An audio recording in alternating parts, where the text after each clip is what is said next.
சமீபத்தில் ஈரோட்டு உறவு புள்ளி அவருடைய இடங்கள்ல ஐடி வருமான வரித்துறையினர் அதிரடி ரெய்டு நடத்தினாங்க இல்லையா? யாரை சொல்றேன் அப்படின்னு இந்நேரம் புரிஞ்சிருப்பீங்க. அங்க நிறைய ஆவணங்கள்லாம் கைப்பற்றி இருந்தாங்க. அந்த ஆவணங்கள் எல்லாவற்றையுமே இடி அமலாக்கத்துறைக்கு ஃபைல்ஸுகளாக கோப்புகளாக அனுப்பவும் திட்டமிட்டு இருக்காங்களாமா. இது தெரிஞ்சவொன்னு தான் ஈரோடு புள்ளி பதறி போயிருக்காரு. ஏதாவது நடந்துருமோ அப்படின்னு.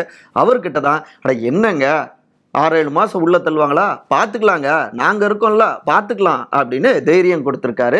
அதிமுகவுடைய பொதுச் செயலாளரான திரு எடப்பாடி பழனிசாமி. அவங்களுடைய தரப்பு வெளியில இப்படி உருமுனாலும் உள்ளுக்குள்ளார ஏதோ செக் வைக்கிறாங்களே அப்படின்னு புரிஞ்சுக்கிட்டு முன்னாள் மேதகு அவருடைய கதவையும் தட்டியிருக்காங்க.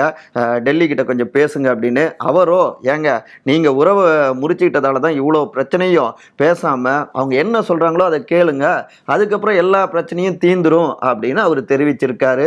இப்ப எடப்பாடி அவங்களுடைய தரப்பு ரொம்பவே யோசிச்சுட்டு இருக்காங்களாமா. நாராக்கள் கிட்ட இருந்துதாங்க இப்படியான தகவல்கள்.